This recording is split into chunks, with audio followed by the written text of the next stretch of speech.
राज्यामधील दुष्काळी पार्श्वभूमीवर अवकाळी आणि दुष्काळी परिस्थिती पाहता येत्या काही तासात आचारसंहिता शिथिल करण्यात असल्याची माहिती समोर आली आहे।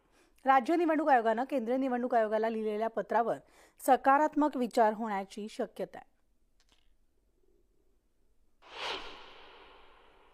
महाराष्ट्र राज्याचे अतिरिक्त मुख्य निवडणूक अधिकारी आयुक्त जे आहेत किरण सर आहेत। किरण सर, ज्या पद्धतीनं 5 टप्प्यात मतदान झालं, म्हणजे खरं तर पहिलं अभिनंदन की कुठेही असे काही अनुचित प्रकार घडला नाही की ज्यामुळे मतदान थांबेल किंवा कुठेही गालबोट लागलेलं नाहीये। पण काही नवीन तक्रारी समोर आल्या की लोकांना पोलिंग स्टेशनवरती मतदान करायला मोठमोठ्या रांगा लावायला लागल्या, संथ गतीने मतदान चाललं, पाणी मिळालं नाही किंवा उन्हात उभं राहावं लागलं, भरपूर गरम होत होतं। मग ह्या तक्रारी ज्या आहेत, या तक्रारी आपल्या किती आल्या होत्या आणि कसं यावरती मॉनिटरिंग करत होतो आपण म्हणता त्याच्याप्रमाणे महाराष्ट्रामध्ये एकूण 5 टप्प्यांमध्ये जे मतदान पार पडलं त्यामध्ये पोलिंग प्रोसेस अतिशय व्यवस्थितपणे शांतपणे पार पडली।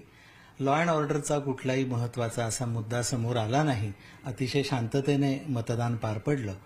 5व्या टप्प्यामध्ये विशेषतः मुंबईच्या मतदारसंघांमध्ये आपण म्हणता तसं काही तक्रारी आमच्याकडे प्राप्त झाल्या, जिथे मतदारांना उन्हाचा काही त्रास झाला, त्यांच्यासाठीच्या ज्या रांगा होत्या त्या रांगांना सावलीची व्यवस्था झालेली नव्हती, काही ठिकाणी पंखे कमी पडले, अशा प्रकारच्या तक्रारी आमच्याकडे सुद्धा प्राप्त झाल्या। आपल्याला कल्पना आहे की सुमारे 50% पोलिंग स्टेशन्सचं वेबकास्टिंग होत असतं, त्यामुळे आम्ही तातडीने या सगळ्याची स्टेट कंट्रोल रूमवरून प्रत्यक्ष त्या मतदान केंद्रावर काय चालू आहे हे तिथली लिंक ओपन करून याचा फीडबॅक घेतला आणि आमच्या असं निदर्शनास आलं की पोलिंग डेला साधारण 15 ते 20 मतदान केंद्रांमध्ये असे काही प्रकार झालेले दिसतायत। तातडीने आम्ही संबंधित जिल्हा निवडणूक अधिकारी आणि रिटर्निंग ऑफिसर, त्याचप्रमाणे असिस्टंट रिटर्निंग ऑफिसर आणि तिथले सेक्टर ऑफिसर यांना सूचना दिल्या आणि तिथं जी अडचण आहे ती दूर करण्याचा आम्ही प्रयत्न केला। मला हे सांगायला आनंद वाटतो की अनेक ठिकाणी आम्ही ॲडिशनल मॅन पॉवर सुद्धा पाठवली, त्याच्यामुळे मतदानाचा वेग वाढला।